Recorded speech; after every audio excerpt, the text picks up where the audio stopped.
Bismillahirrahmanirrahim. Question 1. Which of the following is true about sodium, silicon and sulfur? Alpha, their chlorides are ionic solid. देखें ये sodium, silicon और sulphur जो है ये periodic table के third period से belong करते हैं। अब इनमें जो सबसे पहले सोडियम है इसका क्लोराइड आयनिक इन नेचर है। Magnesium chloride, aluminium chloride partially ionic है, जबकि एल्यूमिनियम क्लोराइड पॉलीमेरिक भी होता है क्योंकि ये डायमर की फॉर्म में एग्जिस्ट करता है AlCl3 की बजाय Al2Cl6। SiCl4, PCl3, PCl5 और SCl2 पार्शियली कोवेलेंट है, जबकि Cl2 कोवेलेंट है। अब अल्फा पे बताया हुआ है कि their chlorides are ionic solid. ये बात सोडियम के क्लोराइड के लिए तो सही है, लेकिन सिलिकॉन और सल्फर के क्लोराइड के लिए सही नहीं, लिहाजा अल्फा गलत। Beta, covalent bond is found in most of the compound. देखें ये बात सिलिकॉन और सल्फर के लिए तो सही है, लेकिन सोडियम के लिए सही नहीं है क्योंकि अभी हमने कह दिया कौन सी बॉन्डिंग है, आयनिक बॉन्डिंग। बीटा भी गलत। Charlie, they are in the same period of the periodic table. देखिए सोडियम, इसी तरह सिलिकॉन और सल्फर तीनों पीरियोडिक टेबल के थर्ड पीरियड में है, तो ये बात बिल्कुल ठीक है। So the answer is Charlie. Delta, they are in the same group of the periodic table. देखिए जब पीरियड में है तो ग्रुप में तो नहीं हो सकते, डेल्टा गलत। क्वेश्चन 2, एटॉमिक साइज यानी एटॉमिक रेडियस डिपेंड्स अपॉन। देखिए नंबर ऑफ फिल्ड शेल्स। जैसे हम टॉप टू बॉटम किसी भी ग्रुप में जाते हैं तो नंबर ऑफ फिल्ड शेल्स बढ़ते जाते हैं। जब नंबर ऑफ फिल्ड शेल्स बढ़ते जाएंगे तो नेबरिंग शेल्स में जो इलेक्ट्रॉन है उनकी रिपल्शन भी बढ़ती जाएगी, यानी शील्डिंग इफेक्ट बढ़ता जाएगा। अब एटॉमिक रेडियस या एटॉमिक साइज भी बढ़ता जाएगा, यानी एटॉमिक साइज या एटॉमिक रेडियस डिपेंड कर रहा है किस पे, नंबर ऑफ फिल्ड शेल्स पे। दूसरी बात, न्यूक्लियर चार्ज। अब जैसे जैसे हम top to bottom in a group of the periodic table move करते हैं तो नंबर ऑफ शेल्स बढ़ने से शील्डिंग इफेक्ट बढ़ता है, जबकि न्यूक्लियस की वैलेंस इलेक्ट्रॉन से अट्रैक्शन यानी अफेक्टिव न्यूक्लियर चार्ज कम हो जाता है, जिससे साइज इंक्रीज हो जाता है। तो इसका मतलब इस पे भी डिपेंड करता है। So the answer is Charlie.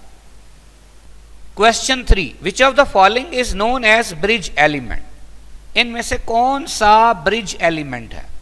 Bridge element को समझने से पहले हमें डायगोनल रिलेशनशिप समझना होगा। देखिए डायगोनल रिलेशनशिप क्या है कि पीरियोडिक टेबल में सेकेंड पीरियड के एलिमेंट्स थर्ड पीरियड के एलिमेंट से डायगोनली प्रॉपर्टीज में मिलते जुलते होते हैं, इसे कहते हैं डायगोनल रिलेशनशिप। जैसे लिथियम जैसी प्रॉपर्टीज किसकी होती है, मैग्नीशियम की। इसी तरह बेरिलियम जैसी प्रॉपर्टीज किसकी होती हैं, एल्यूमिनियम की। बोरॉन जैसी प्रॉपर्टीज किसकी होती हैं, सिलिकॉन की। अब देखें लिथियम सेकेंड पीरियड का एलिमेंट है, ये अपने ग्रुप के बाकी एलिमेंट से तो सिमिलरिटीज शो करता ही है, जबकि सेकेंड ग्रुप के मैग्नीशियम से डायगोनली भी प्रॉपर्टीज में सिमिलरिटी शो करता है, इसे हम कहते हैं डायगोनल रिलेशनशिप। इसी तरह बेरिलियम अपने ग्रुप के मैग्नीशियम से प्रॉपर्टीज में सिमिलरिटीज तो शो करता ही है, साथ थर्ड ग्रुप के एल्यूमिनियम से भी डायगोनली प्रॉपर्टीज में सिमिलरिटी शो करता है। तो ये क्या है, ये डायगोनल रिलेशनशिप है। अब डायगोनल रिलेशनशिप की वजह क्या है, बड़ी इंपॉर्टेंट बात। जब हम लेफ्ट टू राइट किसी भी पीरियड में जाते हैं तो क्या होता है, इलेक्ट्रोनेगेटिविटी इंक्रीज होती है, जबकि किसी ग्रुप में जब हम ऊपर से नीचे आते हैं तो इलेक्ट्रोपॉजिटिविटी इंक्रीज होती है। अब देखिए क्या होगा कि जब आप लिथियम से बेरिलियम तक जाएंगे तो इलेक्ट्रोनेगेटिविटी बढ़ेगी, जबकि बेरिलियम से मैग्नीशियम तक आएंगे तो इलेक्ट्रोपॉजिटिविटी बढ़ेगी। तो जितनी इलेक्ट्रोनेगेटिविटी बढ़ी तकरीबन उतनी इलेक्ट्रोपॉजिटिविटी बढ़ी, तो दोनों ने एक दूसरे के अफेक्ट को तकरीबन क्या कर दिया, कैंसल कर दिया। मतलब लिथियम और मैग्नीशियम की इलेक्ट्रोनेगेटिविटी या इस तरह की और प्रॉपर्टीज, या इलेक्ट्रोपॉजिटिविटी या इस तरह की और प्रॉपर्टीज क्या होंगी, काफी हद तक सिमिलर होंगी। देखिए गौर से, लिथियम जो है अगर ये आयन हो तो इसका रेडियस 0.6 एंगस्ट्रम है, जबकि मैग्नीशियम भी अगर आयन हो तो उसका रेडियस 0.65 एंगस्ट्रम है। तो ये काफी मिलता जुलता है। फिर लिथियम भी ऑक्सीजन से मिलके नॉर्मल ऑक्साइड बनाता है और मैग्नीशियम भी ऑक्सीजन से मिलके नॉर्मल ऑक्साइड बनाता है। इसी तरह लिथियम भी नाइट्रोजन से मिलके नाइट्राइड बनाता है और मैग्नीशियम भी नाइट्रोजन से मिलके नाइट्राइड बनाता है। यानी लिथियम और magnesium diagonally similar properties show करते हैं। इसी तरह बेरिलियम और एल्यूमिनियम भी डायगोनली सिमिलर प्रॉपर्टीज शो करता है। अब ब्रिज एलिमेंट्स क्या होता है? देखिए जो सेकंड पीरियड है उनके एलिमेंट्स को ब्रिज एलिमेंट्स कहते हैं। क्यों कहते हैं? इसलिए कहते हैं कि लिथियम अपने ग्रुप के यानी सोडियम से भी सिमिलर प्रॉपर्टीज शो कर रहा है और डायगोनली थर्ड पीरियड के एलिमेंट के साथ भी सिमिलर प्रॉपर्टीज शो कर रहा है। तो लिथियम एज अ ब्रिज काम कर रहा है, किसके प्रॉपर्टीज के लिहाज से, सोडियम और किसके दरमियान, मैग्नीशियम के दरमियान। इसीलिए लिथियम ब्रिज एलिमेंट है। इसी तरह बेरिलियम अपने ग्रुप के मैग्नीशियम से मिलती जुलती प्रॉपर्टीज तो शो करता ही है, साथ डायगोनली किससे मिलती जुलती प्रॉपर्टीज शो करता है, एल्यूमिनियम से। लिहाजा बेरिलियम एक ब्रिज का काम कर रहा है, किसके दरमियान, मैग्नीशियम और एल्यूमिनियम के दरमियान। तो ब्रिज एलिमेंट्स असल में किस पीरियड के एलिमेंट्स होते हैं, सेकेंड पीरियड के एलिमेंट्स। अब क्वेश्चन क्या था कि इनमें से किसको ब्रिज एलिमेंट कहते हैं? देखिए पोटाशियम जो है ये फोर्थ पीरियड में है, क्लोरीन थर्ड पीरियड में है, फास्फोरस भी थर्ड पीरियड में है, जबकि बेरिलियम किसका मेंबर है, सेकेंड पीरियड का मेंबर है। So the answer is alpha. Question 4, in a period gradual reduction in atomic radius is more significant in longer period in which D or F subshells are involved and it is known as। तो ये तो simple definition है किसकी, lanthanide contraction की। लेकिन ये lanthanide contraction के साथ साथ एक्टेनाइड कंट्रैक्शन को भी हम देख लेते हैं। सबसे पहले लेंथेनाइड कंट्रैक्शन क्या है?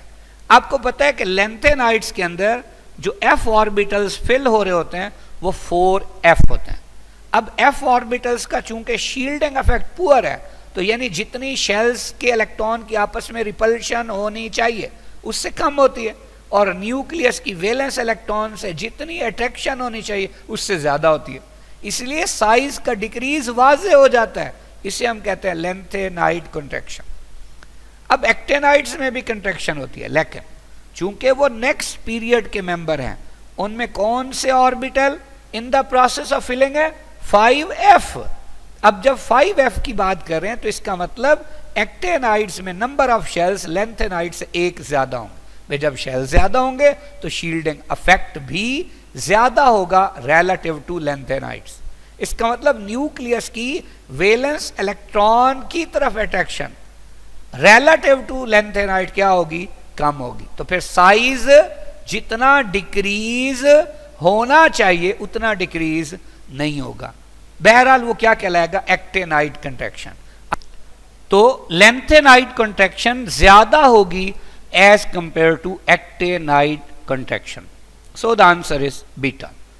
Question 5, the cause of periodicity of elements has same, यानी एलिमेंट्स का एक खास वक्फे के बाद सिमिलर प्रॉपर्टीज शो करना, उसकी वजह क्या है, पीरियोडिसिटी की वजह क्या है? तो इसकी वजह एक ही है। वजह क्या है, वैलेंस शेल इलेक्ट्रॉनिक कन्फिगरेशन का सेम होना। तो आंसर क्या है, बीटा। लेकिन इसको समझिए, फर्ज किया हमारे पास फर्स्ट ए में यहां एलिमेंट है लिथियम। अब जब लिथियम से ऐसे चलते जाते हैं और वापस यहां पहुंचते हैं सोडियम पे, तो अब लिथियम जैसी प्रॉपर्टीज शो करता है कौन? सोडियम। क्यों? लिथियम का एटॉमिक नंबर है 3, क्या होगा? Electronic configuration 1s2 2s1। Sodium का है 11, इसकी electronic configuration 1s2 2s2 2p6 और 3s1। अब देखें, ये इनर शेल है, ये वैलेंस शेल है, ये इनर शेल है, ये उसके बाहर वाला शेल है और ये वैलेंस शेल है। अब आप देखें, लिथियम के वैलेंस शेल के s में भी एक इलेक्ट्रॉन है और सोडियम के वैलेंस शेल के s में भी एक इलेक्ट्रॉन है, इसलिए इनकी प्रॉपर्टीज आपस में मिलती जुलती हैं। और ये कितने एलिमेंट्स के बाद सिमिलर हुई? 8 एलिमेंट्स के बाद। इसी तरह जब आप आगे पोटाशियम में जाएंगे, वो भी 8 एलिमेंट्स के बाद। लेकिन आप इसके बाद वाले किसी भी एलिमेंट में जाएंगे तो 18 का वक्फा होगा, यानी 18 एलिमेंट्स के प्रॉपर्टीज सिमिलर होंगी। तो ये जो वक्फा है 2 एलिमेंट्स का, जैसे हाइड्रोजन से हीलियम, फिर लिथियम, फिर 8 का, फिर 18 का, ये 32 का, ये पीरियोडिसिटी कहलाता है। और इसकी वजह क्या है? वैलेंस शेल इलेक्ट्रॉनिक कन्फिगरेशन का क्या होना? सेम होना। सो the answer is beta. Question 6, which of the following ion would have smaller radius? देखें, सबसे छोटा साइज किसका है? इसको समझने के लिए हम आइसो इलेक्ट्रॉनिक स्पीशीज का कंसेप्ट लेते हैं। देखिए, सोडियम का एटॉमिक नंबर था 11, इसकी इलेक्ट्रॉनिक कन्फिगरेशन थी 1s2 2s2 2p6 और फिर 3s1। इसने वो एक इलेक्ट्रॉन लूज कर दिया, इसलिए Na+1 बन गया और ये बन गई इसकी इलेक्ट्रॉनिक कन्फिगरेशन। मैग्नीशियम का एटॉमिक नंबर था 12, अब वो 2 लूज कर देगा, उसकी भी यही इलेक्ट्रॉनिक कन्फिगरेशन हो जाएगी। एल्यूमिनियम का एटॉमिक नंबर था 13, ये 3 इलेक्ट्रॉन लूज कर देगा, इसकी भी ये इलेक्ट्रॉनिक कन्फिगरेशन हो जाएगी। सिलिकॉन का एटॉमिक नंबर था 14, इसने 4 इलेक्ट्रॉन लूज कर दिए, इसकी भी ये इलेक्ट्रॉनिक कन्फिगरेशन बन गई।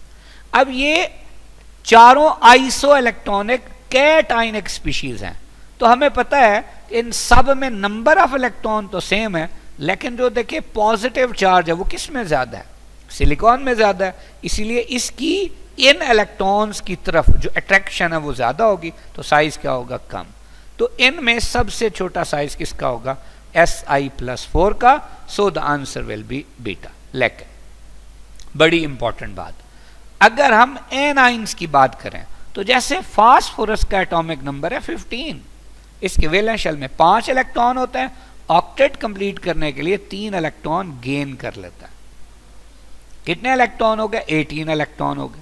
इसी तरह उसके बाद हमारे पास है सल्फर, इसका एटॉमिक नंबर है 16, वैलेंस शेल में 6 इलेक्ट्रॉन है, ऑक्टेट कंप्लीट करने के लिए 2 इलेक्ट्रॉन ले लेगा, तो 16 पहले थे, 2 और ले लिए, 18 हो गए।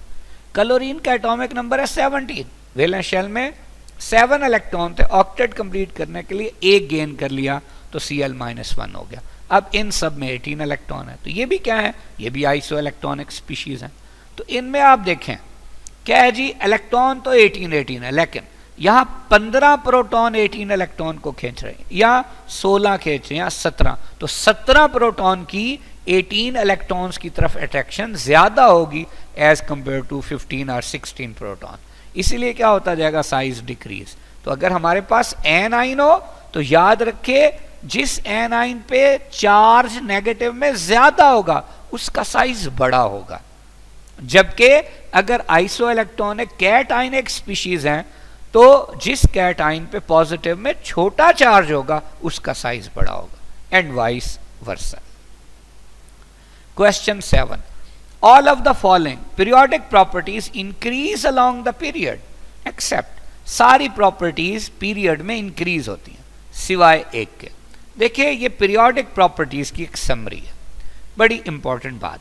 इलेक्ट्रॉनिक शेल याद रखें, left to right in a period क्या रहता है? सेम रहता है, जबकि टॉप टू बॉटम जब आप हर एक पीरियड से अगले पीरियड में जाते हैं तो नंबर ऑफ शेल्स में 1 का इजाफा हो जाता है। Valence electrons. देखिए left to right valence electron में एक एक का इजाफा होता है। मसलन अगर मैं कहूं फर्स्ट ग्रुप का एलिमेंट है, उसके वैलेंस शेल में एक इलेक्ट्रॉन होगा। सेकंड ग्रुप के लेफ्ट टू राइट जा रहे हैं तो उसके वैलेंस शेल में 2 इलेक्ट्रॉन होंगे। थर्ड का होगा तो 3 होंगे एंड सो ऑन। जबकि टॉप टू बॉटम किसी भी ग्रुप में वैलेंस इलेक्ट्रॉन्स की तादाद सेम रहती है। Electronegativity left to right increase होती है, टॉप टू बॉटम डिक्रीज होती है। Ionisation energy left to right increase होती है, टॉप टू बॉटम डिक्रीज होती है। Electron affinity left to right in a period increase होती है, टॉप टू बॉटम डिक्रीज होती है। अगर मेटेलिक करैक्टर की बात करें तो left to right in a period metallic character decrease, जबकि टॉप टू बॉटम इंक्रीज होता है। नॉन मेटेलिक करैक्टर की बात करें तो लेफ्ट टू राइट इंक्रीज, जबकि टॉप टू बॉटम डिक्रीज होता है। अब इनके अलावा अगर हम एटॉमिक साइज, खास तौर पे आयनिक रेडियस, कोवेलेंट रेडियस, इस तरह के रेडियाई की बात करें तो वो नंबर ऑफ शेल्स पे डिपेंड करता है। तो हमने अभी कहा था कि top to bottom in a group number of shells क्या होते हैं, नंबर ऑफ शेल्स इंक्रीज होते हैं। जब नंबर ऑफ शेल्स इंक्रीज होंगे तो शील्डिंग इफेक्ट इंक्रीज होगा, न्यूक्लियस की वैलेंस इलेक्ट्रॉन से अट्रैक्शन कम होगी तो साइज बढ़ जाएगा, चाहे वो एटॉमिक साइज हो, चाहे वो आयनिक साइज हो, चाहे वो कोवेलेंट साइज हो एंड सो ऑन। तो सवाल ये था कि सारी properties along the period increase होती हैं सिवाय एक के। तो अभी अभी हमने डिस्कस किया वो कौन सा है, वो एटॉमिक रेडियस या atomic size. So the answer is beta. क्यों कि left to right in a period जब हम मूव करेंगे अफेक्टिव न्यूक्लियर चार्ज बढ़ेगा, न्यूक्लियस की वैलेंस इलेक्ट्रॉन से अट्रैक्शन बढ़ेगी तो साइज कम होगा। Question 8, which one of the following elements of 6a group has greater value of first electron affinity। देखिए ये हमारे पास एक ग्राफिकल एक्सप्लेनेशन है किसकी, electron affinity of 6a elements और 7a एलिमेंट्स। इलेक्ट्रॉन अफिनिटी अभी डिस्कस किया कि ग्रुप में क्या होती है, डिक्रीज। देखिए क्लोरीन से S13 तक डिक्रीज हो रही है, सल्फर से पोलोनियम तक डिक्रीज हो रही है, लेकिन अनएक्सपेक्टेडली फ्लोरीन की 7th ग्रुप में कम है और ऑक्सीजन की 6th ग्रुप में कम। ऐसा क्यों है? ऐसा इसलिए है कि फ्लोरीन या ऑक्सीजन अपने ग्रुप में जब सबसे ऊपर हैं तो इनका साइज बहुत छोटा है। जब साइज बहुत छोटा होगा तो इनके बाहर जो इलेक्ट्रॉनिक क्लाउड होगा वो थिक होगा, उसकी वजह से जो न्यूक्लियस है उसको इलेक्ट्रॉन्स ने शील्ड किया हुआ होगा। अब बाहर से जब कोई इलेक्ट्रॉन आएगा तो वो जो थिक इलेक्ट्रॉनिक क्लाउड है वो पहले ही उसे क्या करेगा, रिपेल। अब अगर इनका न्यूक्लियस उस आने वाले इलेक्ट्रॉन को अट्रैक्ट करेगा भी तो कम करेगा, यानी एनर्जी रिलीज कम होगी, जिसका नाम क्या है, इलेक्ट्रॉन अफिनिटी। इसलिए छठे ग्रुप में ऑक्सीजन की इलेक्ट्रॉन अफिनिटी सल्फर से कम होगी और 7वें ग्रुप में फ्लोरीन की इलेक्ट्रॉन अफिनिटी किससे कम होगी, क्लोरीन से। तो यहां चूंकि एलिमेंट्स छठे ग्रुप के दिए हुए हैं और पूछा हुआ है सबसे ज्यादा इलेक्ट्रॉन अफिनिटी किसकी है, तो हमें नजर भी आ रहा है किसकी है, sulphur. So the answer is Charlie. Question 9, arrange the following elements with respect to increasing order of their ionisation energy. देखें अगर हम आयोनाइजेशन एनर्जी की बात करें तो left to right in a period beryllium की बोरॉन से आयोनाइजेशन एनर्जी अनएक्सपेक्टेडली ज्यादा हो जाती है। अब देखिए ज्यादा क्यों हो जाती है, ये जो बेरिलियम है इसका एटॉमिक नंबर है 4, इसकी इलेक्ट्रॉनिक कन्फिग्रेशन है 1s2 2s2, जबकि जो बोरॉन है इसकी क्या है, बोरॉन का एटॉमिक नंबर 5 है, इसकी इलेक्ट्रॉनिक कन्फिग्रेशन 1s2 2s2 और 2p1 है।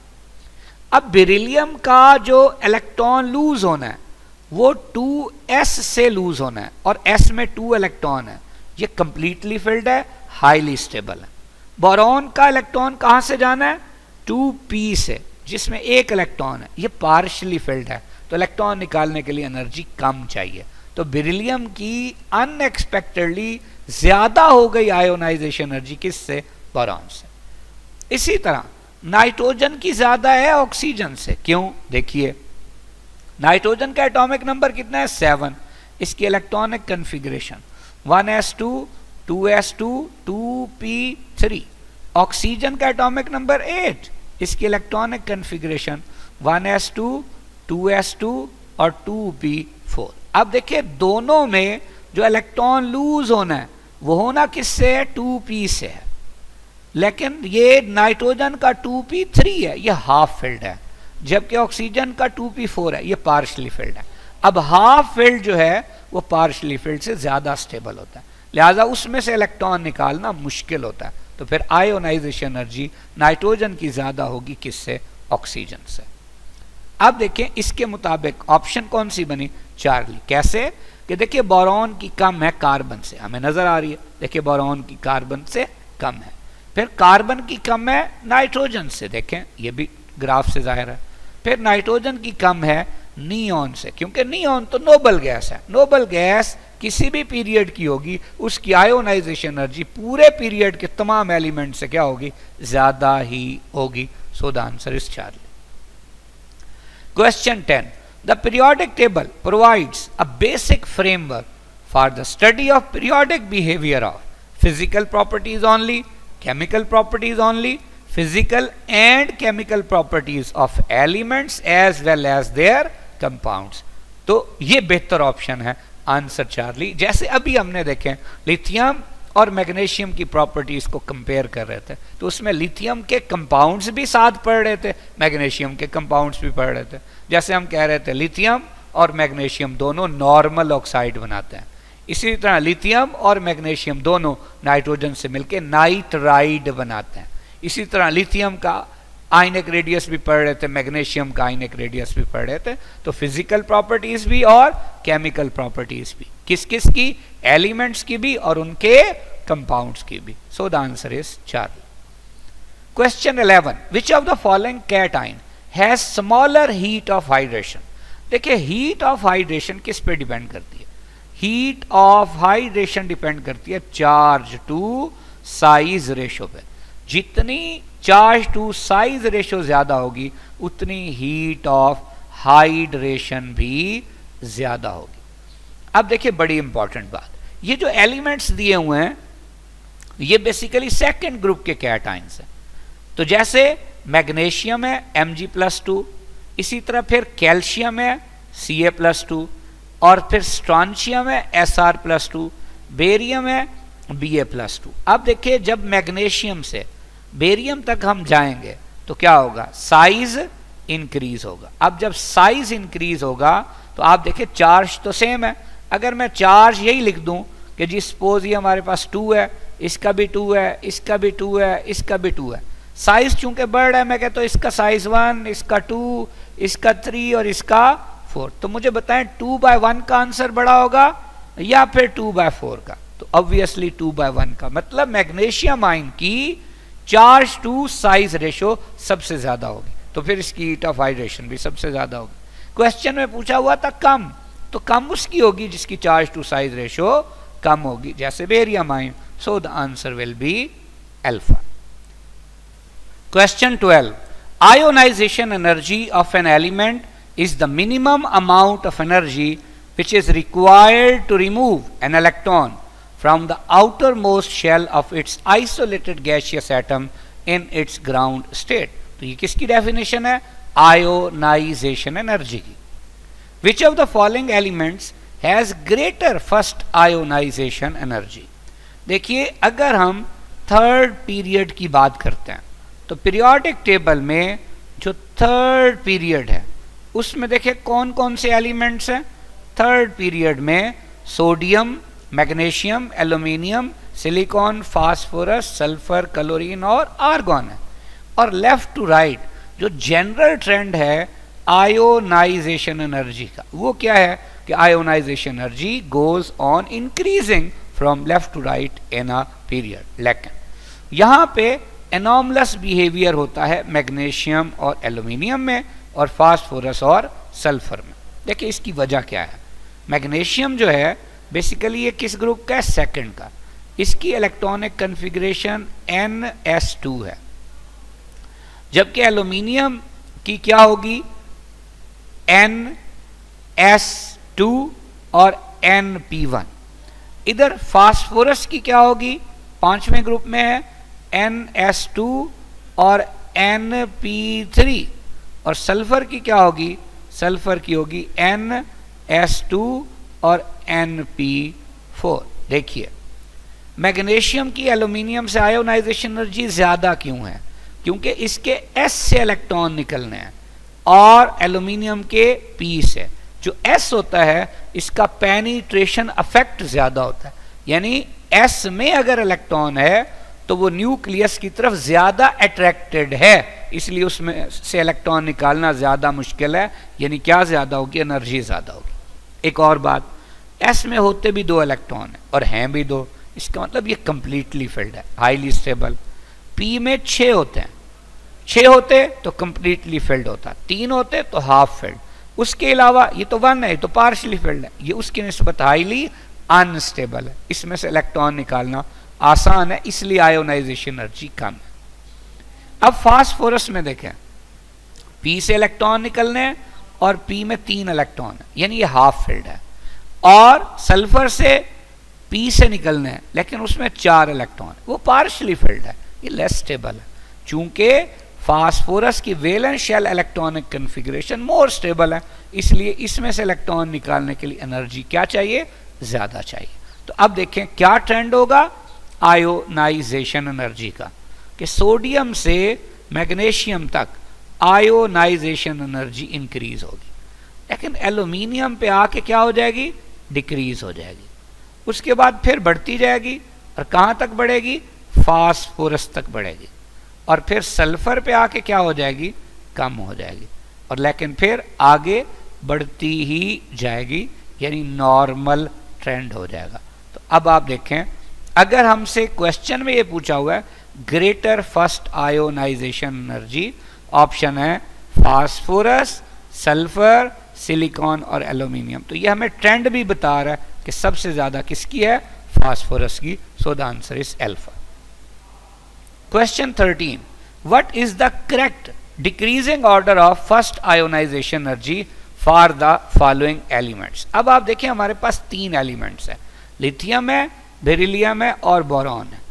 अब लिथियम, बेरिलियम और बोरॉन में अभी हमने देखा था कि लिथियम से बेरिलियम तक, यानी फर्स्ट ए से सेकंड ए तक, तो आयोनाइजेशन एनर्जी बढ़ती है, लेकिन बोरॉन पे आके क्या हो जाती है, कम हो जाती है। वजह क्या थी कि बेरिलियम की सेकंड ग्रुप में होने की वजह से जनरल इलेक्ट्रॉनिक कॉन्फ़िगरेशन S2, और बोरॉन की थर्ड ग्रुप में होने की वजह से क्या होगा, NS2 और Np1।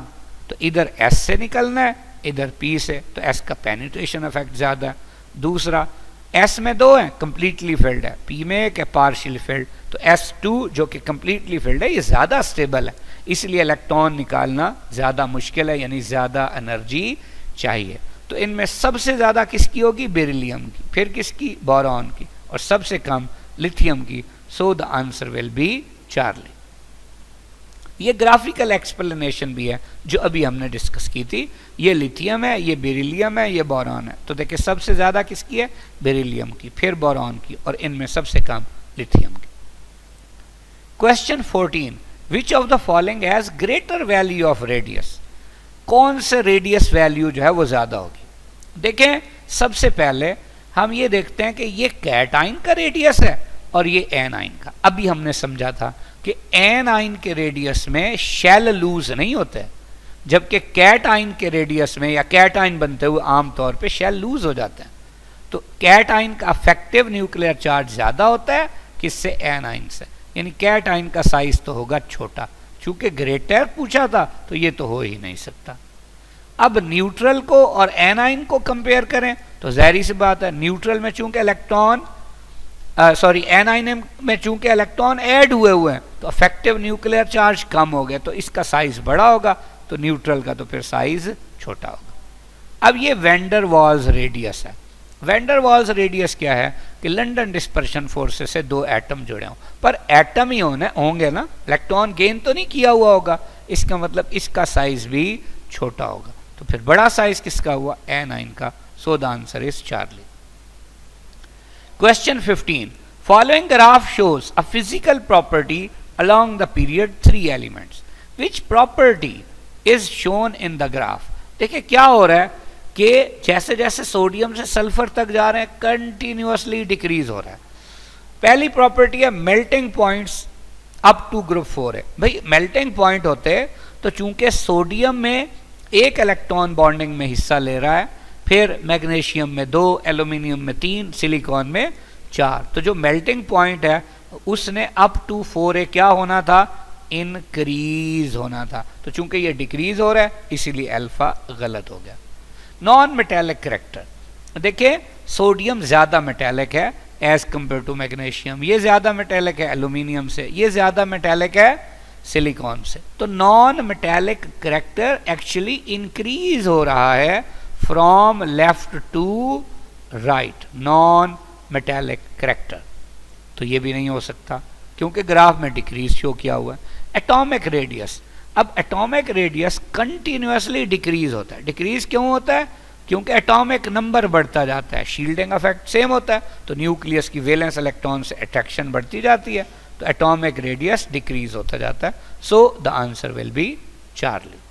जबकि अगर ये इलेक्ट्रॉन एफिनिटी होती तो उसमें भी कुछ एनॉमलस बिहेवियर आता है। कैसे कि पीरियोडिक टेबल की जो सेकंड ग्रुप के मेंबर्स हैं, इसी तरह फिफ्थ ग्रुप के मेंबर्स हैं और 8 ग्रुप के जो मेंबर्स हैं उनकी इलेक्ट्रॉन एफिनिटी रिलेटिवली लो होती है।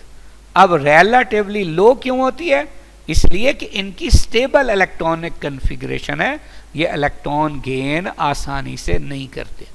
इसकी NS2, इसकी क्या होगी NS2 NP3 और इनकी क्या होगी NS2 और NP6। तो अब आप देखें इसका S में 2 इलेक्ट्रॉन कंप्लीटली फिल्ड, P में 3 हाफ फिल्ड, P में 6 कंप्लीटली फिल्ड। तो स्टेबल इलेक्ट्रॉनिक कन्फिग्रेशन होने की वजह से किसी भी पीरियड में सेकंड, फिफ्थ और 8th ग्रुप के जो मेंबर्स होंगे उनकी इलेक्ट्रॉन एफिनिटी क्या होगी, लो होगी। तो अगर ये होता तो सोडियम से मैग्नीशियम तक तो लो होता, लेकिन आगे तो चूंकि इलेक्ट्रॉन एफिनिटी बढ़ती तो इसे बढ़ना चाहिए था, तो फिर ये भी नहीं हो सकता। So the answer is Charlie. Question 16, what is the correct increasing order of first ionisation energy. अभी हमने डिस्कस किया था ये ग्राफिकल एक्सप्लेनेशन, इसमें ऑप्शन क्या है N, O और F है। तो N की हमने साबित की थी O से ज्यादा, और F में तो कोई एनॉमलस बिहेवियर नहीं है, वो चूंकि पीरियड के राइट साइड पे है तो इसकी तो इन दोनों से ज्यादा ही होगी। तो फिर ऑप्शन कौन सी हुई, beta. Question 17, mark the incorrect statement about electronegativity. पहला है कि maximum electronegativity is that of F element in the periodic table, बिल्कुल ठीक है। कितनी होती है 4। Minimum electronegativity is that of caesium element in the periodic table, बिल्कुल ठीक। कितनी होती है 0.7। इट हैज नो यूनिट, क्यों कि ये relative tendency of an atom to attract the shared pair of electron towards itself है, रिलेटिविटी है, कंपैरिजन है, इसकी कोई यूनिट नहीं है। Delta, it is the property of an element in the isolated form, बिल्कुल गलत। क्यों गलत है कि basically it is the property of an element in the associated form, यानी मॉलिक्यूल होगा तो इलेक्ट्रोनेगेटिविटी आप स्टडी कर सकते हैं, अदरवाइज आप इलेक्ट्रोनेगेटिविटी स्टडी नहीं कर सकते। कैसे, देखें, अगर मैं ये कहूं कि HCl का बॉन्ड है तभी कहूंगा ना कि इस Cl की capacity to attract this shared pair of electron towards itself is called its electronegativity. तो ये एसोसिएटेड फॉर्म होनी चाहिए, आइसोलेटेड फॉर्म नहीं होनी चाहिए। सो the answer is delta. Question 18, the apparent charge that an atom would have in a compound is called oxidation state. ये oxidation state की definition है कि किसी भी कंपाउंड में किसी एलिमेंट या एटम के ऊपर जो जायरी चार्ज है वो उसकी ऑक्सीडेशन स्टेट है। Consider the following statements about oxidation state. देखिए पहली क्या है कि in ionic compound the number of electrons which an atom loses or gains is its oxidation state. जैसे हमारे पास है NaCl, अब NaCl में Na+1 है और Cl क्या -1। अब Na+1 क्यों है, क्योंकि फर्स्ट ग्रुप में था, वैलेंस शेल में 1 इलेक्ट्रॉन था, मेटल है, लूज कर दिया तो +1। Cl 7th ग्रुप में है, वैलेंस शेल में 7 इलेक्ट्रॉन है, ऑक्टेट कंप्लीट करने के लिए एक इलेक्ट्रॉन चाहिए था, वो गेन कर दिया इसलिए -1, बिल्कुल ठीक। दूसरी, in a covalent compound the oxidation state of an element is decided by the difference of electronegativity between two atoms, बिल्कुल सही है। In a covalent compound the element with greater electronegativity has negative oxidation state. मिसाल के तौर पे हमारे पास HF है जो कि कोवेलेंट है। अब बॉन्ड कितने बने हुए हैं? एक। अब एक बॉन्ड है तो इसका भी चार्ज 1 होगा, इसका भी 1 होगा। अब चूंकि इलेक्ट्रोनेगेटिविटी F की ज्यादा है तो ये माइनस होगा और H की कम है तो ये क्या होगा? प्लस होगा, बिल्कुल सही। In a covalent compound the element with less electronegativity has positive oxidation state. जैसे HF में H की इलेक्ट्रोनेगेटिविटी कम है इसलिए इस पे कौन सा चार्ज है? पॉजिटिव चार्ज है। क्वेश्चन ये है कि विच of the above statement about oxidation state is या आर करेक्ट। तो हमने देखा ये तो तीनों सही थी, सो the answer is delta. Question 19, which of the following elements has zero electronegativity. देखिए जो बॉन्ड नहीं बनाते वो कौन है? वो तो नोबल गैसेज हैं सिर्फ, तो answer Charlie. Question 20, which of the following has greater second ionization energy. देखिए सोडियम फर्स्ट ग्रुप में है, वैलेंस शेल में एक इलेक्ट्रॉन है, वो तो आसानी से लूज हो जाएगा।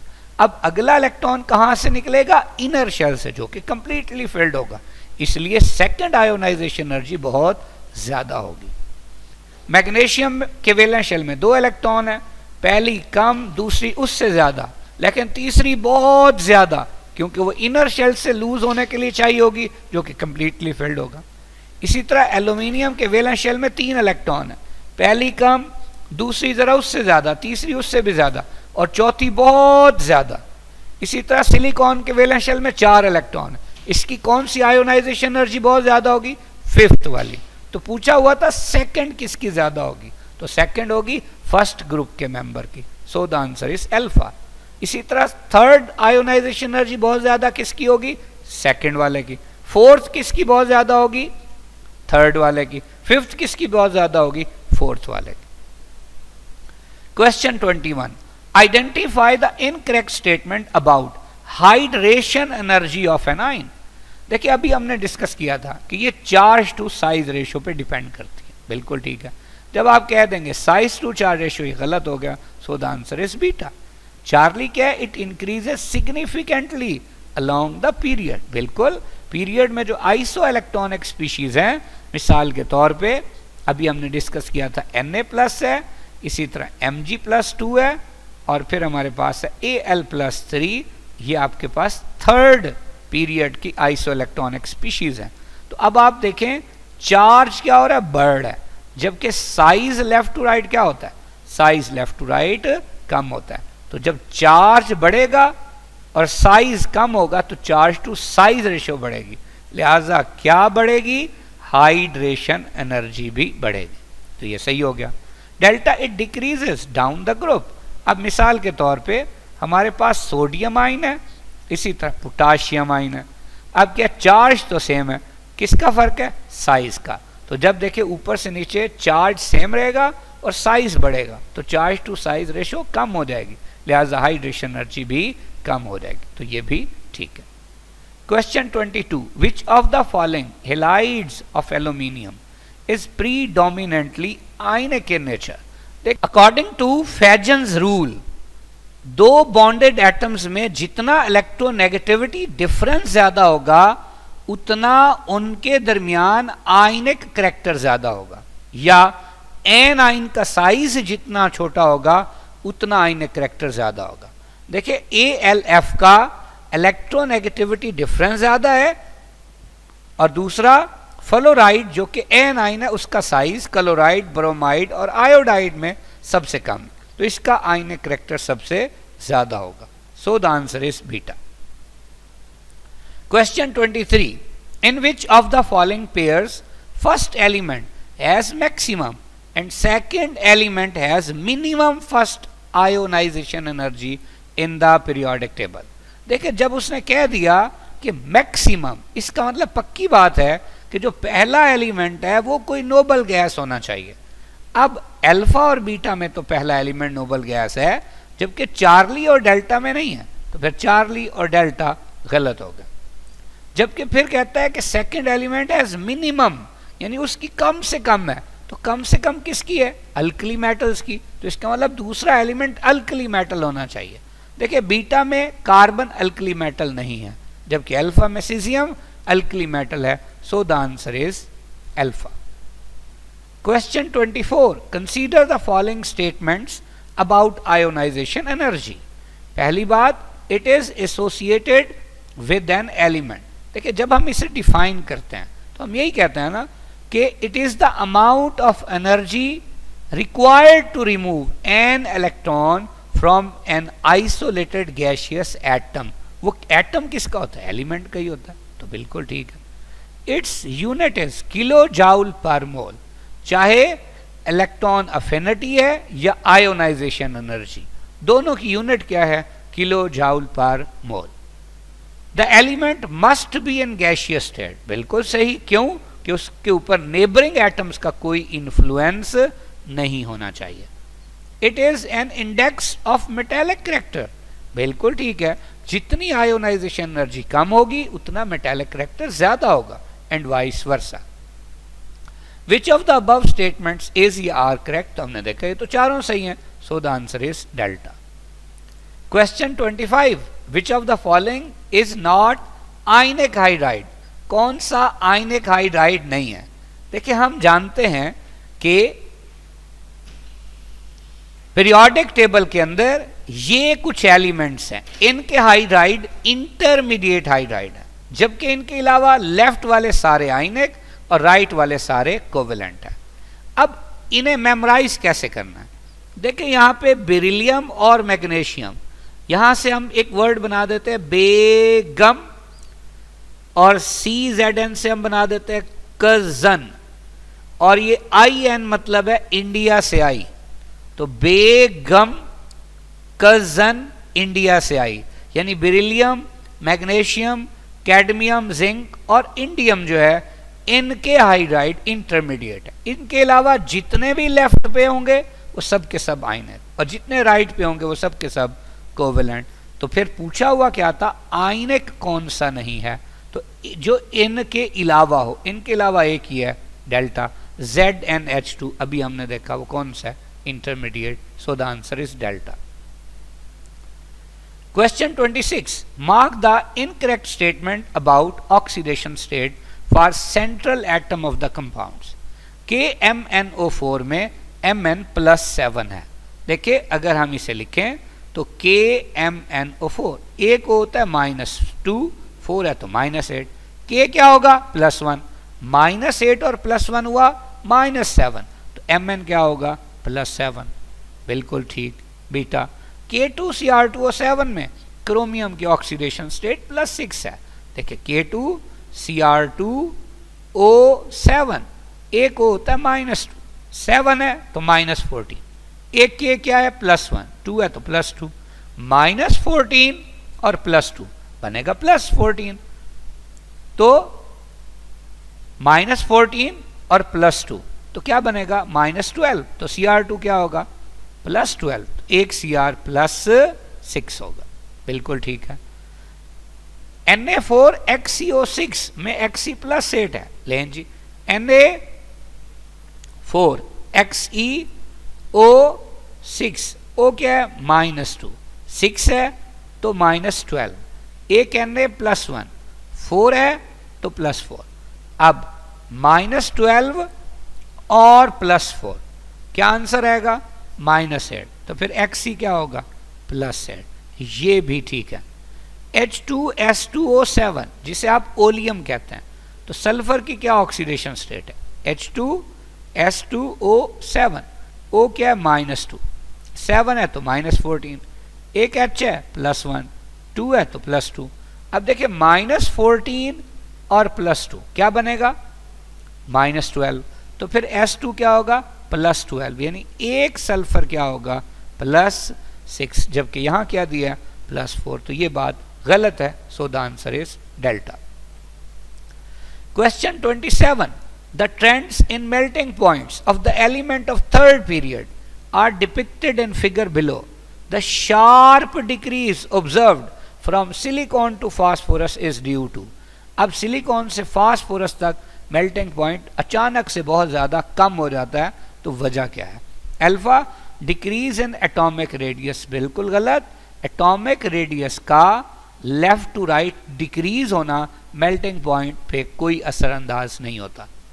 Beta change in boiling and structure, sorry change in bonding and structure of two elements, बिल्कुल सही है कि सिलिकॉन का जो स्ट्रक्चर है वो जॉइंट नेटवर्क स्ट्रक्चर है, जबकि फास्फोरस का P4 मॉलिक्यूलर स्ट्रक्चर है। इसमें वीक लंडन डिस्पर्शन फोर्सेस होंगी, तो मेल्टिंग या बॉइलिंग पॉइंट बहुत कम होगा, तो ये हो सकता है। चार्ली डिफरेंट वैकेंसीज, वैकेंसीज का मेल्टिंग बॉइलिंग पॉइंट से कोई ताल्लुक नहीं है। Increase in electron density from silicon to phosphorus, electron density बढ़ना भी मेल्टिंग पॉइंट पे असरअंदाज नहीं होता, so the answer is beta. Question 28, consider the following applications of electronegativity. 1, if the electronegativity difference between two bonded atoms is 1 or less than 0.5, then the bond is said to be non-polar covalent, बिल्कुल गलत। non-polar covalent तब होता है जब electronegativity difference 0.5 या उससे कम हो। Number 2, if the electronegativity difference between two bonded atoms is 1.7, then the bond is said to be 50% covalent and 50% ionic bond, सही। Third, if the electronegativity difference between two bonded atoms is 1.6 or less than 0.5, then the bond is said to be polar covalent, बिल्कुल सही। If the electronegativity difference between two bonded atoms is greater than 1.7, then the bond is said to be ionic in nature। Question ये है कि which one of the above statements is incorrect, तो सिर्फ कौन सी गलत है? 1, so the answer is alpha. Question 29, the power of an atom of an element to attract shared pair of electron towards itself in a molecule is called, अभी हमने पढ़ा था, इसे क्या कहते हैं? Electronegativity, so the answer is alpha. जबकि ionisation energy क्या है? minimum amount of energy to remove an electron from an isolated gaseous atom। Electron affinity क्या है कि जब किसी आइसोलेटेड गैसियस एटम में एक इलेक्ट्रॉन ऐड करते हैं और उसे यूनी नेगेटिव आयन स्पोज बनाते हैं, इस दौरान जो एनर्जी रिलीज होती है उसे इलेक्ट्रॉन अफिनिटी कहते हैं। पोलराइजिंग पावर क्या होती है? किसी एटम, आयन या मॉलिक्यूल को किसी और एटम, आयन या मॉलिक्यूल के इलेक्ट्रॉनिक क्लाउड को डिस्टॉर्ट करने की कैपेसिटी या पावर को पोलराइजिंग पावर बोलते हैं। Question 30, which of the following statements does not match correctly, कौन सी बात इनमें सही नहीं है?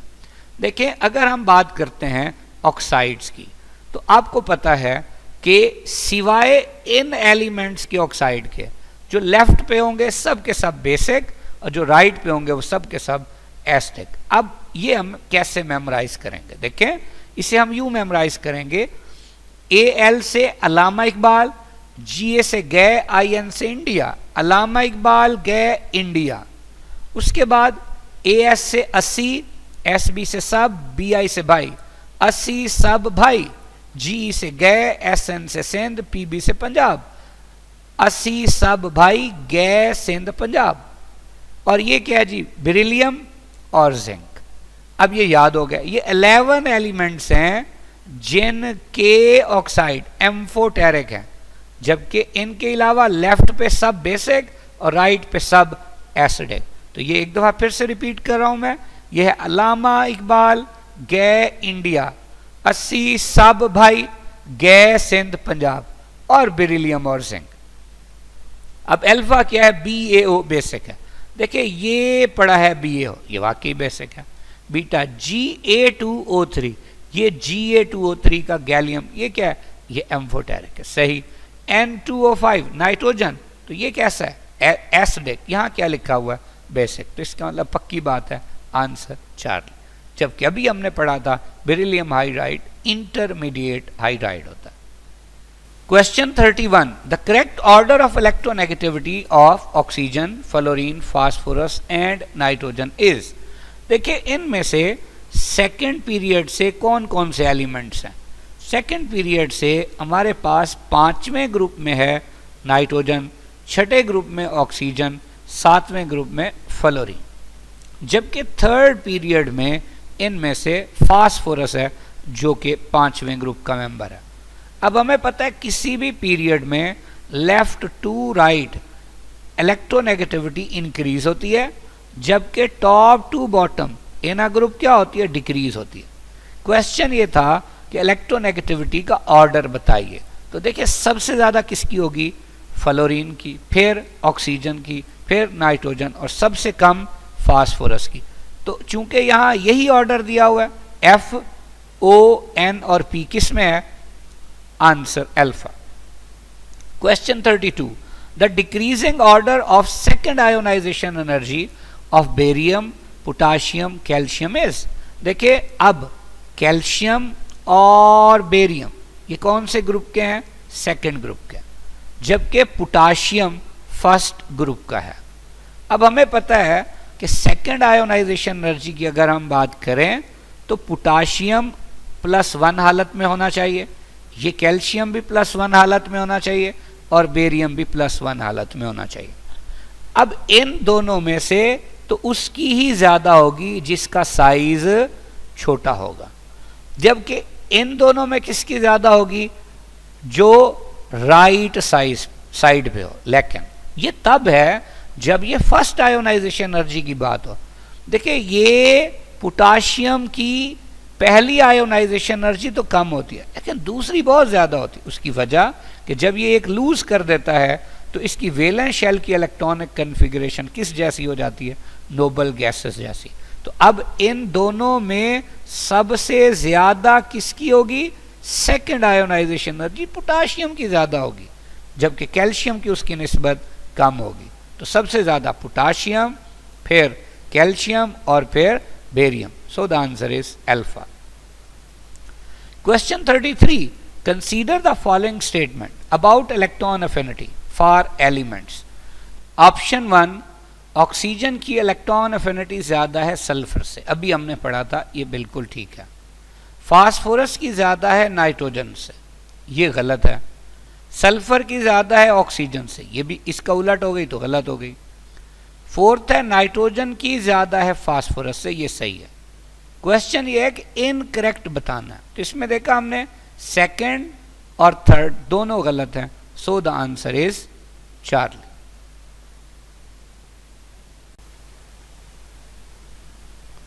Question 34. Consider the following statements for electron affinity. पहले ये एसोसिएटेड है विद एन एलिमेंट, बिल्कुल ठीक है. हम कहते हैं कि amount of energy released when an electron is added to an isolated atom of an element, सही. यूनिट किलोजूल पर मोल है, सही. the element must be in gaseous state ताकि नेबरिंग एटम्स का उस पर कोई इन्फ्लुएंस ना हो, और it has attraction of electron, ये भी सही है. इनकमिंग इलेक्ट्रॉन के लिए अट्रैक्शन है. क्वेश्चन ये है कि कौन सी बात सही है, तो ये तो सारी सही है. So the answer is delta. Question 35. The trend shown by the following graph is for. अब ये क्या है, देखिए सोडियम, मैग्नीशियम, एल्यूमिनियम तक बढ़ रहा है और सिलिकॉन पे आके कम हो गए. ये तो सिर्फ एक ही प्रॉपर्टी है जिसे हम कहते हैं इलेक्ट्रिकल कंडक्टिविटी, के सोडियम में एक कंडक्टिंग इलेक्ट्रॉन था, मैग्नीशियम में 2, एल्यूमिनियम में कितने थे, 3 थे. लेकिन सिलिकॉन चूंकि नॉन मेटल है तो इलेक्ट्रिकल कंडक्टिविटी फौरन क्या हो जाती है, कम हो जाती है. So the answer is alpha. अब यहां बड़ी इंपॉर्टेंट बात देखिए, इलेक्ट्रिकल कंडक्टिविटी सोडियम से एल्यूमिनियम तक बढ़ती है. अच्छा क्यों बढ़ती है, क्योंकि नंबर ऑफ फ्री इलेक्ट्रॉन्स बढ़ते हैं. सोडियम में 1, मैग्नीशियम में 2 और एल्यूमिनियम में 3. फिर from sodium two aluminium number of free electrons increases and thus electrical conductance increases up to aluminium. बड़ी इंपॉर्टेंट बात देखिए, अगर सोडियम, मैग्नीशियम और एल्यूमिनियम हो तो ये क्या है, ये मेटल्स हैं, ये गुड कंडक्टर ऑफ इलेक्ट्रिसिटी हैं. इनकी electrical conductance 10 raise to power -3 पर ओम सेंटीमीटर की पावर -4 तक होती। टेम्परेचर बढ़ाने से इनकी कंडक्टिविटी कम हो जाती है, जबकि सिलिकॉन मेटलाइट या कुछ लिटरेचर में नॉन मेटल कहलाता है। लेकिन चूंकि सेमी कंडक्टर है, पोअर कंडक्टर ऑफ इलेक्ट्रिसिटी है, इतनी इसकी इलेक्ट्रिकल कंडक्टेंस है। अब चूंकि ये सेमी कंडक्टर का काम करती है तो टेम्परेचर बढ़ाने से इलेक्ट्रिकल कंडक्टेंस बढ़ जाती है। Phosphorus, sulphur, chlorine non metals हैं। आर्गॉन नोबल गैस है तो ये नॉन कंडक्टर है। इनकी electrical conductance 10 raise to power -10 है और टेम्परेचर बढ़ाने या कम करने से इनकी इलेक्ट्रिकल कंडक्टेंस पे कोई फर्क नहीं पड़ता। तो ये प्रॉपर्टी किस चीज़ की थी? इलेक्ट्रिकल कंडक्टिविटी की। So the answer is alpha. Best of luck. अल्लाह हाफिज़।